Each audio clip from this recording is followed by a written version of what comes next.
Mobile দেখতে দেখতে হঠাৎ করেই এই রেসিপিটা চোখের সামনে পড়লো। তো দেখতে খুবই আকর্ষণীয় ছিল, তাই ভাবলাম যে একবার বাসায় ট্রাই করাই যায়। তো মুরগির মাংসটা কিন্তু খুবই খুবই টেস্টি হয়েছে আর অনেক সুন্দর হয়েছে, তাই ভাবলাম আপনাদের সাথেও ভিডিওটা শেয়ার করা যাক। আমি আমার প্রত্যেকটা বেস্ট কাজ আপনাদের সাথে শেয়ার করি, যেটা খারাপ হয় বা ভালো হয় না রান্না সেটা আপনাদের সাথে শেয়ার করি না। এই রান্নাটা করার জন্য প্রথমে এক বাটি বা 1 কাপ হচ্ছে আমি মুগের ডাল নিয়ে নিলাম, মুগ ডাল যেটাকে বলে।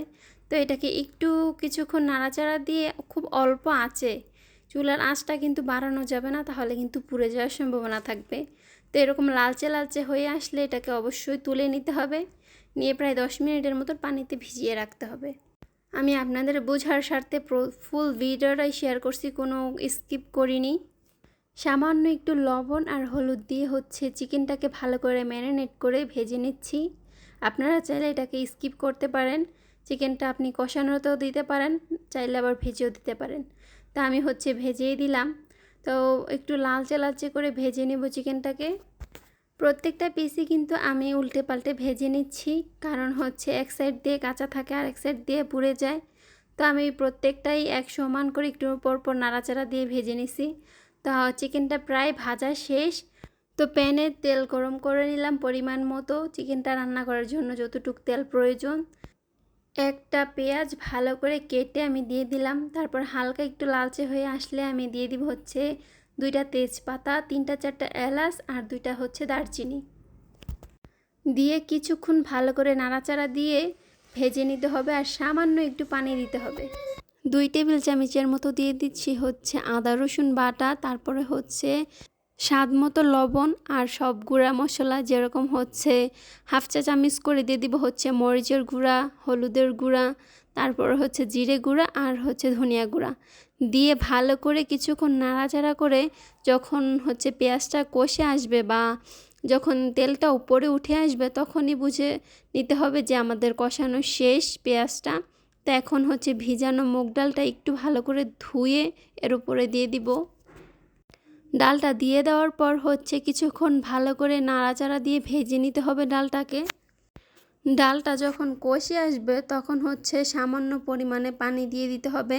তো আমি ভালো করে নাড়াচাড়া করে হচ্ছে 1 কাপের মতন হচ্ছে পানি দিয়ে দিলাম, 1 কাপ বা হচ্ছে 1/2 কাপ দিয়ে কিছুক্ষণ ঢাকা দিয়ে দিতে হবে যেন ডালটা ভালো করে সিদ্ধ হয়ে যায়। যখন ডালটা হাফ সিদ্ধ হয়ে আসবে তখন দিয়ে দিব হচ্ছে আমার ভেজে রাখা চিকেনগুলো, তার সাথে অ্যাড করে দিব হচ্ছে 2টা বা 3টা আলু, যে যেই পরিমাণে খান ওই পরিমাণে দিবেন, বা আপনি আলু চাইলে স্কিপ করতে পারেন, শুধু চিকেন দিয়েও রান্না করতে পারেন। তো আমার বেবিও হচ্ছে আলু খেতে খুবই পছন্দ করে চিকেনের সাথে, সেজন্য আমি আলুটা হচ্ছে দিই আর কি। তো চিকেনটা দিয়ে দেওয়ার পর ভালো করে কিছুক্ষণ নাড়াচাড়া করে মিশিয়ে নিতে হবে।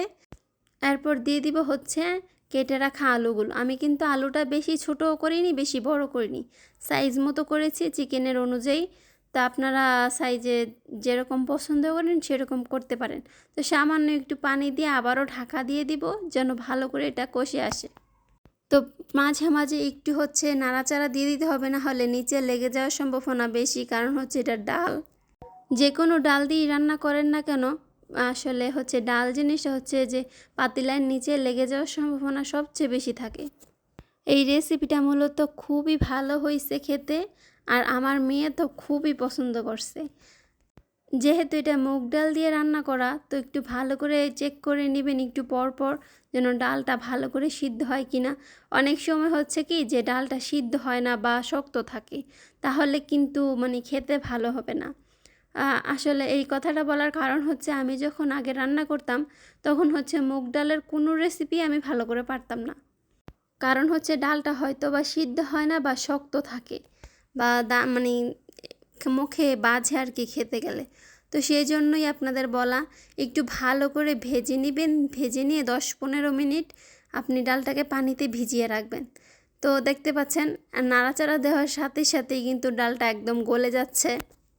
আর আশা করছি প্রত্যেকটা ভিডিওর মতন কিন্তু আমার এই ভিডিওটা আপনাদের খুব খুব ভালো লাগবে। আর প্লিজ আপনারা অবশ্যই লাইক সাবস্ক্রাইব করবেন আর শেয়ার করতে অবশ্যই ভুলবেন না। রান্না শেষ না হতে আমার মেয়ে একদম পাগল হয়ে গেছে, ও ভাত খাবে, সেই জন্য হচ্ছে আমি একদম ভিডিওর মাঝখানে কাটার সময় পাইনি, তো হচ্ছে ওকে দিয়ে দিলাম। রেসিপির রিভিউ কিন্তু আপনাদের সাথে সাথে দিয়ে দিলাম, দেখতে পাচ্ছেন একদম রান্নার সাথে সাথেই কিন্তু খাওয়া দাওয়া একদম স্টার্ট।